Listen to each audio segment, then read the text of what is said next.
Okay, so now let's talk about population regression function and sample regression function and see what's the difference between the two. Remember, in general, we want to answer some interesting question about the entire population. I want to say if education increased by 1 unit, what will happen to wage? And I'm curious to see what is the relationship between education and wage for the entire, let's say, for example, US population. Not only, for instance, for Utah or versus Arizona. I want to look at the entire population and see what is the impact of education on wage, right? So this is a question that we have in mind. Whatever idea you have, whatever hypothesis you have in mind, you hope that you can, at the end of the day, you can something causal between the variables in the entire population. So let's start by definition of the population regression function. The conditional mean independence assumption, the one that we already said, expected value of u given x was equal to 0. This assumption will imply that, so remember, this is our simple regression model, right? Y is equal to beta 0 plus beta 1 x plus u. So if I make this assumption, 0 mean conditional assumption, then let's say we take conditional expectation from both sides, right? So we take conditional expectation from both sides, expected value of y given x, then I need to take conditional expectation of the right hand side as well, expected value of beta 0 plus beta 1 x plus u given x. So we are conditioning down on x, right? Now we're using the properties of expectation from our stats review. So expected value of a constant, conditional expected value of a constant is constant, so it comes out. Then expected value of a function of x is the same function of x because we are conditioning down on x. And then finally, expected value of u given x, we just leave it as expected value of u given x, right? And we just said that, let's assume, let's having this 0 mean conditional mean independence assumption, right? So if this thing is equal to 0, then we get to the last line, which is expected value of y given x is equal to beta 0 plus beta 1 x. So what is this line telling us? It says this means that the conditional averages, the conditional average value of your dependent variable, so the conditional average of y variable, can be expressed as a linear function of explanatory variable.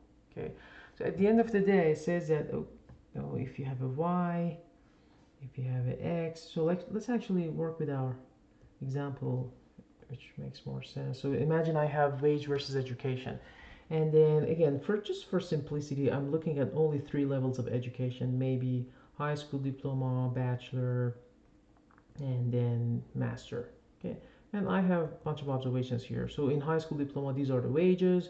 So let's say these are hourly wages. It goes from maybe minimum wage $10 to $20, and etc. Again, there are some outliers maybe here and there, but it really doesn't matter. Then maybe the bachelors are earning higher, and maybe the masters are earning even higher, right? So what this equation is telling us, look at that. It says that conditional expected value of y given x. Y here is wage, x is education. So if we want to look at expected value of wage given education for any level of education, let me use another color. Tell me, so for instance, if education is equal to 12, tell me what is expected value of wage. Let's say the expected value of wage is here.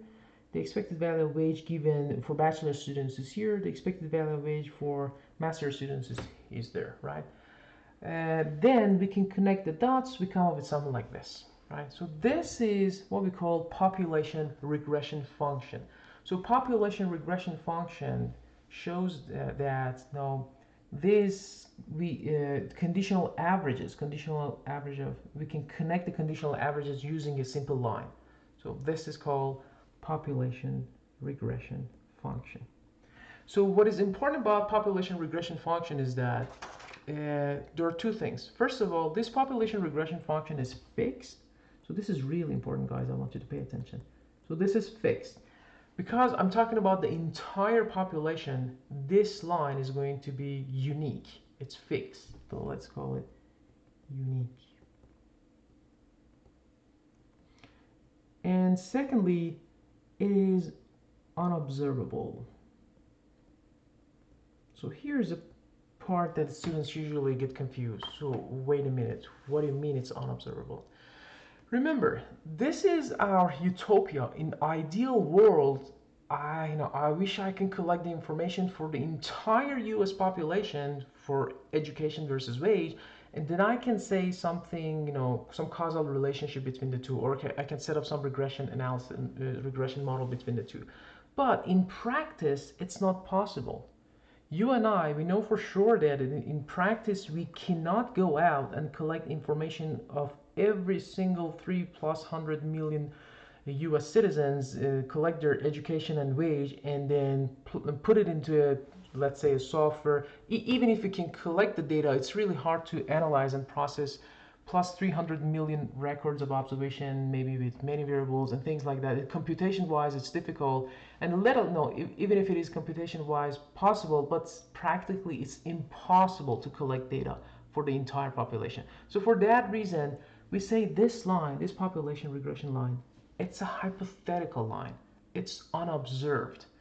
The goal of econometric is to get as close as possible to this line by using data in the sample, not in the population. So this is very subtle. I want you to pay very good attention. Ideally, I want to set up some relationship between X and Y in the entire population. However, I know it's not possible.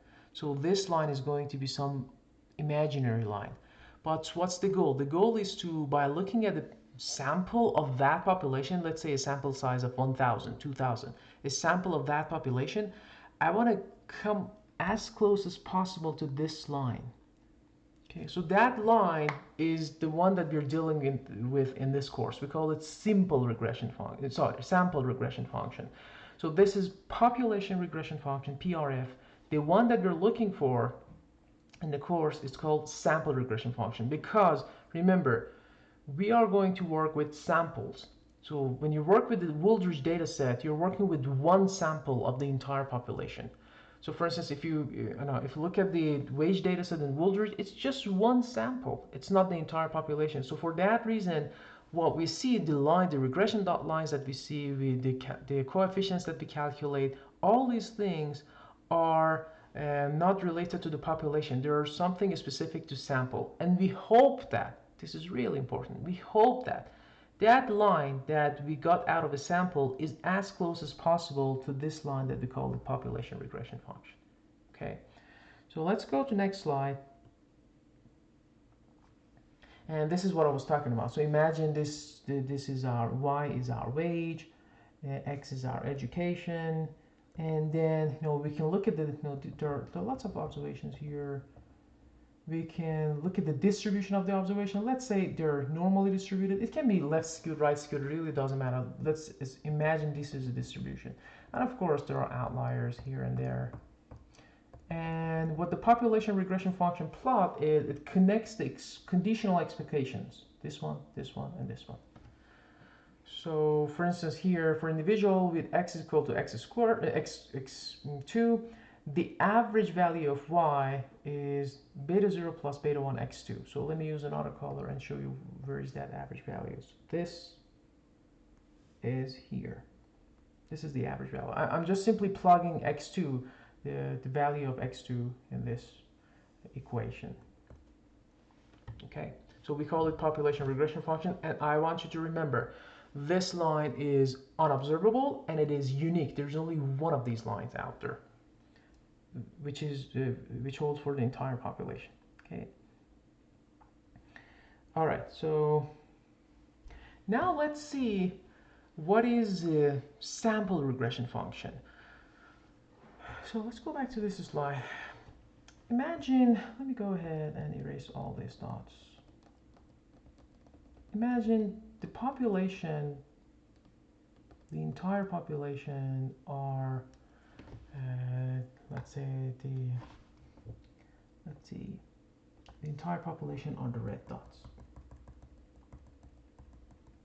Based on these red dots, we plotted this population regression function, and again, it is imaginary. We think that it's like this. We never know for sure what's the true relationship between education and wage. Okay, Let's say these red dots are the population. In real world, we don't have access to all these red dots. What do we have? We have access to these green dots. So let's say we have access to only these things. For this level of education, only these guys. This level of education, maybe only these guys. And this level of education, only these guys. And now, if I use this green dots, there's a good chance that my line is different than population regression function. Maybe it's something like, maybe the average for this one is here, and maybe here, and then here. This is going to be my sample regression function. So the blue one is going to be the population regression function, and the green one is going to be sample regression function. And where's the sample regression function coming from? It's coming from the green dots on the graph. And this is the reality. In reality, we have access to green dots, not the red dots. And we hope that at the end of the day, this sample regression function is as close as possible to the population regression function, which will depict the relationship between x and y in the entire population. Okay. Now, with this green dots, let's see how can I figure out what is the coefficients for the green dots, right? And so we need an engine, and that engine for our course is called OLS, Ordinary Least Square. So what does ordinary least square do is that, it says, think of it as as an engine, the input and out, which has an input and output. So it's a function. So the input is going to be the green dots. What are the green dots? The green dots are x and y. So I put some x and y to this OLS, ordinary least squares. Again, think of it as a function, and it will give me back the coefficients. So it will give me back a number for beta 0 and a number for beta 1. But because these numbers are estimated, so whatever we are estimating in econometrics, we made an agreement day one. We call it, let's put a hat on top of it. So this is going to be an estimated number for beta 0 and beta 1. I know in the population there is a beta 0 and beta 1 out there, which, by the way, this beta 0, beta 1 are also unobservable.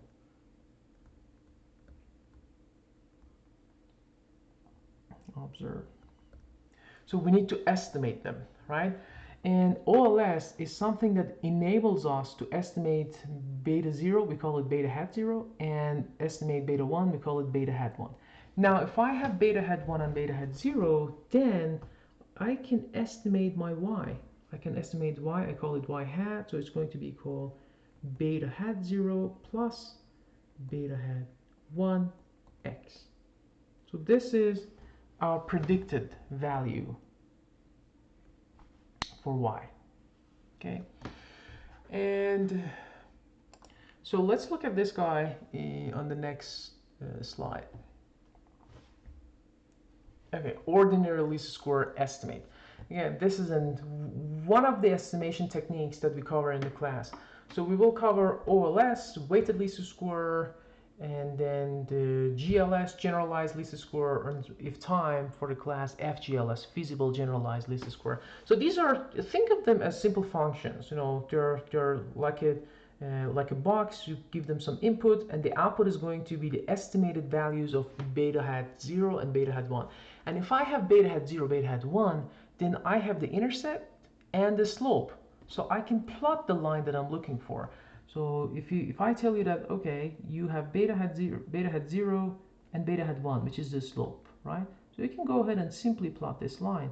And this line that we call it sample regression function, and we show it with this, it has two properties. One, it's observable,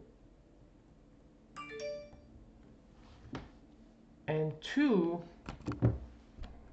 it's not unique.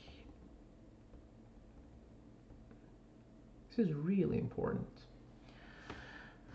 Remember, compare this one to the population regression function which was unobservable and unique. This guy is observable, however, it's not unique. Why it is not unique? Let's go back to the previous slide and tell you why it's not unique. And I'm going to use another color. So the green dots are just one sample. What if, let's use another color. See what can we have. Let's use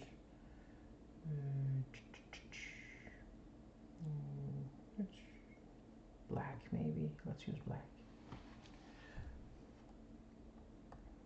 Okay. All right, so let's say I picked another sample from the population, and that another sample was something like this. Maybe these are another sample. I show them with black cross. And maybe for these ones, this is the average, conditional average is here, conditional average is there. So this is the second line is going to be something like this. So this is sample regression function number 2, which corresponds to black observation. So sample regression function number 1 corresponds to green observations. Sample regression number 2 corresponds to black observation. So we can, if I have 100 times of sampling, I can have hundreds of these lines, and hopefully on average they are close to the population regression function that we're looking for. At the end of the day, I leverage the sample data, enabled to say something about the population. All right, and what does allow me to do that? This OLS estimation technique. So the purpose of regression analysis is to take a theoretical equation like this. Remember, this was a theoretical one. We have some unobserved variables that this is basically unobservable. We use X and Y data, the green dots or black crosses in the previous slide, and to estimate this line. And our estimation technique is OLS. I'm going to talk about OLS in the next slide. But this is the most widely used method out there. This is one of the simplest and one of the strongest one out there. So OLS has become the center point of the reference. So we're going to explore how the OLS, we are going to open up this OLS and see how it does the calculation, and we'll find out the beta hat 0 and beta hat 1 for us. So guys, we are very close to quantifying these numbers, and if I quantify beta hat 0 and beta hat 1, I'm done, right? So if I know this is, for instance, this is 1, this is 1.5, I have numerical values for this, then I can say, my predictions are going to be 1 plus 1.5, education, and that's it. I can now make predictions. If your education is 10, so what is your predicted hourly wage?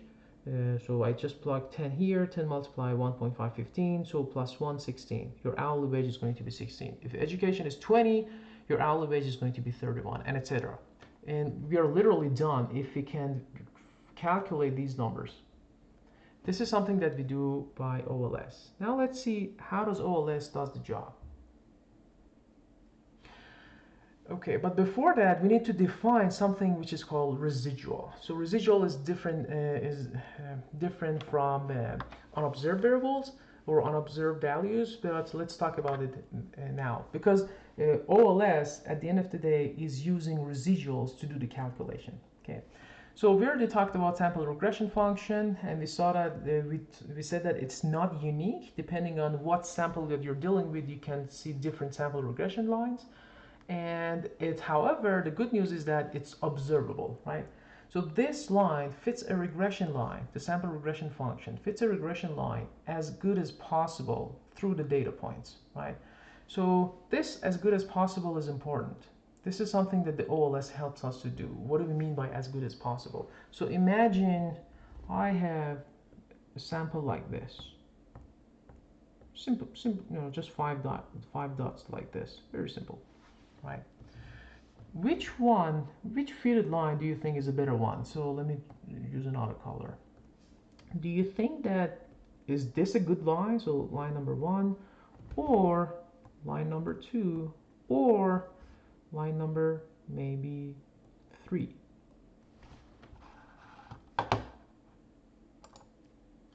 Well, obviously the answer is line number 2, right? So line number 2 is going to be the best line that we can use that pass through the data. But how are we doing? Visually it's easy to see that, but mathematically, what are we doing behind the scene? We are trying to find these distances and draw the line such that it minimizes the distances from the line, right? So if I want to plot now, for instance, if I want to think of, let me actually erase line number 3. If I want to think of line number 1, and look at the distances from the observation. So let's see what are the distances from the observation. It's going to be very large. So this is the distance from this observation from the line, then this is the distance, this is the distance. This is not a good fitted line, right? So the blue line is not a good fitted line because it's way off from the observations. But the red line is a better fitted line because it seems that it goes through the lines, and the distances from the line, distances of the observations from the line, it seems that collectively they're minimum, right? So the distance that I just explained, we give them a name. We call them residuals. So residuals are defined. So we call it residual, and because it is estimated, we show it with u hat. It's a distance from your true value of the variable y minus the predicted value. And because we have lots of these observations, so we can put a subscript I. When I say we have lots of these, what does it mean? You know, I have wage, and I have wage hat. Okay, so let's say the observation number 1, 2, I have 100 observations. So for the first, in the true data, the wage was $15, but we predicted that it should be 14. True data, the wage was 20. We predicted that it was 25. So there is something called residual. This is how off our model is from the true data, and that's the distance from y minus y hat. So wage minus wage hat. So this is the first observation. We call it wage 1. This is wage 2. Wage 1, wage hat 1. So wage 1 minus wage hat 1. So 15 minus 14, the answer is 1. 20 minus 25, the answer is minus 5, and etc. Right? So this is what we call residual, and we show residual with u hat. All right. Now let's see what does OLS do. So OLS is going to look at the collective value of these residuals, right? And guys, remember, residuals are observable because I can observe this thing, and I can observe the simple regression function. I can figure out what is y hat. So y hat is here. And then I can look at the distance between y hat and y, true y. So the residuals are observable. So let's look at an example here. So if this is my observation, true observation, so the true value of y is the distance, but the predicted value, the model predicted that this should be your y hat 1. So this is a difference. The difference between the two is what we call residual. Okay. So OLS, it's going to collectively minimize this residual. It's going to find beta hat 0, beta hat 1 such that the distance of this line from the observations is minimized. But it's a little more subtle. I cannot simply say, you know, sum these u hat i's for me. Because if I do that, some of the u hats are positive. You see, this is positive. Some of them are negative. So if I do something like this, the positive and negatives are going to cancel out each other, and maybe at the end of the day, I'll get something close to 0. So it doesn't make any sense to minimize that thing. So for that reason, we're going to say that whatever the residual is, you have to score it. Score it and then minimize it. So this is this is a function, objective function that we have in mind. So OLS is going to minimize the squared version of these residuals, the summation of the squared version of these residuals. And by doing that, it's going to figure out what is beta hat 0, the slope, and the intercept, and what is beta hat 1, the slope. So this is literally our next slide. Okay, so deriving the ordinary least square estimate. So this is the how the OLS is doing the job. Remember, this is the true model. There are some unobserved variable. U is unobserved. U hat is residual observed. Okay. We call them errors. So errors are unobserved. Unobserved. These are really important because usually students get confused about what is error, what is residual, why error is unobserved but residual is observed. Because error is something that we're talking about in the population, which is unobservable. However, residual is something that we can calculate by looking at the sample. That's why it's observable.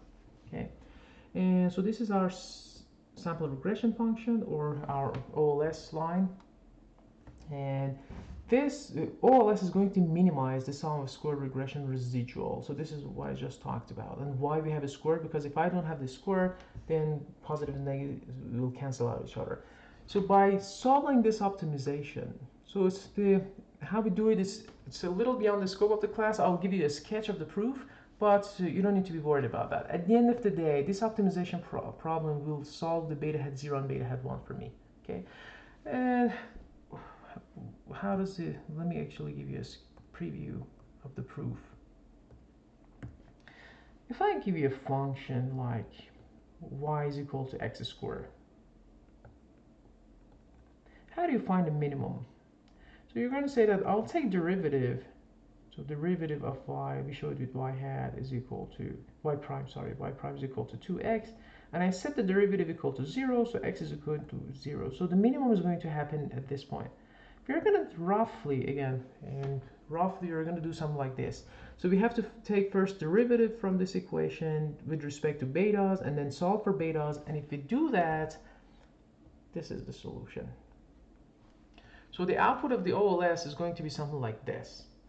And at the end of the day, so we're going to, so OLS will, the output of OLS is this, and we are never going to calculate these things manually. R is going to do the job for us, but we should know what is beta hat 1 consist of. So let me actually rewrite the beta hat 1 more time here. Actually, I'm going to write it in a way that's it's easier to memorize or understand. So this is this ugly version. I can manipulate this a little bit. If you look at the numerator versus denominator, you see if I divide both numerator and denominator by n minus 1, no, n minus 1 is positive, n is the sample size. So mathematically I'm not doing anything wrong because both of them are positive. I can divide both numerator and denominator by a positive number. Now, if I sit back and stare at this equation, what do I see? The numerator is x minus x bar multiply y minus y bar divided by n minus 1. If you review your stat lectures, you see that this is the numerator is going to be our covariance. So this is a covariance of x and y. And the denominator, is it familiar to you guys? Summation of x minus x bar to the power of 2 divided by n minus 1. Yep, that's the variance. So this is something that I want you to remember. Beta hat 1 is covariance of x and y divided by variance of x. We can go even further for simple regression model. So this is true for simple regression model. I can go even further. I can open up the covariance. I know covariance is correlation multiply sigma x sigma y divided by, and what is variance? Well, variance is sigma x squared. Then I can cancel out sigma x and one of the sigma x in the denominator. So what I get? Rho sigma y sigma x. So at the end of the day, I get something like this. Beta hat 1 is equal to covariance of x and y divided by variance of x, or it's equal to rho multiply the standard deviation of y divided by the standard deviation of x. So what does it suggest? It suggests that, so here's the subtle point. At the end of the day, the beta hat that you're calculating is a function of the correlation between variables. So mathematically, regression line is not telling you anything beyond correlation between variables. This is a slope, right?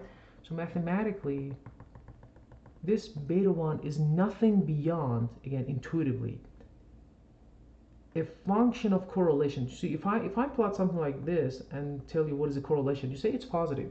So beta 1 is going to capture, sorry, it's negative, and beta 1 is going to capture that negative correlation, right? So beta hat 1 here is nothing but a function of a correlation between x and y. So are we back to square one? Why are we doing econometric? You said that we want to go beyond correlation. Isn't it what you promised? The answer is yes. So for simple regression model, we know mathematically this is a correlation, but adding those assumptions, assumption number 1 and 2, expected value of errors are 0, 0 mean conditional assumption, then we can say this is not pure correlation. Maybe it has something to do with causation. And if I add more explanatory variable, that causation is going to make more and more sense, right? Then when we have beta hat 1, we can use this equation and to figure out what is beta 0, beta hat 0. But I'm using one property, and the property is that, So we're going to use one algebraic property to derive the equation for beta hat 0. So the algebraic property is that always the average of the y hat always lies, the average of y always is on the line of regression. So this means that if I have, this is my x bar, this is my y bar. So x bar, y bar is always on the regression line. So it means that if I plot, if I use y bar, I can say beta hat 0 plus beta hat 1 x bar. So this is a mathematical fact. We take it as granted because, again, it's easy to prove it, but we don't need to do it in the class. But remember, always the average of x bar and y bar are on the regression line. So I can use this property and calculate beta hat 0 for that. So beta hat 0 is going to be what? Y bar minus beta hat 1 x bar. So y bar is observable. I have wage, I can take the average of wage. X bar is observable. Beta hat, we just calculated it, so I have all of them. So I can back out for beta hat 0. So this way, OLS is going to find the beta hat 0 and beta hat 1 for us. So what I want you to take away from this slide, so you should know what is behind the scene of beta hat 1. So what is it telling you? It tells you something about correlation between x and y. So that's number one thing. Number two, you don't need to, these are the takeaways, right? So remember, this is what you need to remember. And number two, you don't need to do any of these calculations by hand. So that's the good news. The good news is that you're going to use R, and in R, we simply write one simple function and say that's LM. I'm going to walk you through in the third class of the simple regression model. And say simply y on x, then the output is going to be a beautiful table that summarizes all these things for you. So you don't need to, calculation-wise, you don't need to be worried, but intuitively, you should make sure that everything that we discussed so far makes sense. All right, now let's look at an example from the textbook. So this is the example that we're carrying on so far since the beginning of the class, regressing wage on education, right? Now I'm going to use data and quantify this and look at the regression line that we estimated. So this is the estimated line. This is our sample regression function, or we call it fitted regression as well. We fit this line, right? So for now, you don't need to be worried that how these numbers are calculated. Actually, R is going to give us these numbers. So at the end of the day, remember, so this is a data set that you pass to R. So we have wage, we have education. And you say, okay, R, use these numbers for me and use the OLS engine by this function. And then give me back a nice table. In that nice table, I should see beta hat 0, beta hat 1. Beta hat 0 is this. Beta hat 1 is this. Okay. Now that we have the numbers, finally we are there. We have the numeric version of our fitted line, right? So we can talk numbers now. We don't just say if education increases, the wage is going to increase by beta 1. We have the beta hat 1. Beta hat 1 is 0.445, right?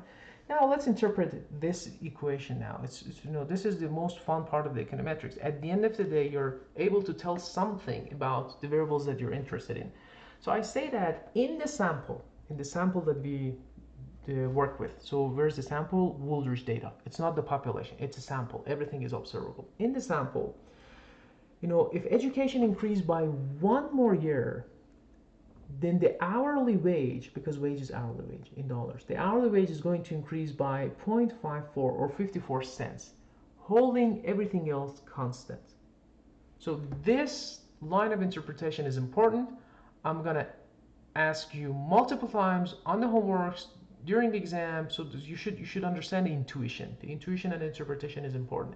So I say, how do you interpret this 0.54? You have to say, if education increased by 1 unit, the wage is going to increase by 54 cents on average if holding everything else constant, right?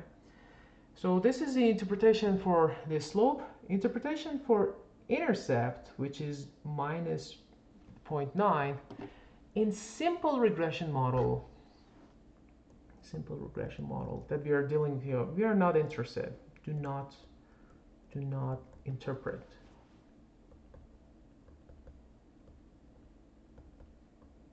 Beta. You can if you want, but it's not reliable, and sometimes it doesn't make any sense. For example, in this example, it doesn't make any sense. It says that if education is 0, your wage is negative. Your hourly wage is negative. Does that make sense? Absolutely not.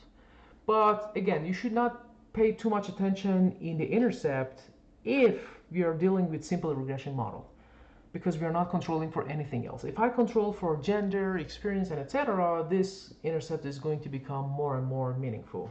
But no, a simple regression model, no, do not pay too much attention to that. Let's look at another example. So let's look at CEO salary versus return on equity. Well, actually, let me pause the video here and work on this example through the rest of the slides. So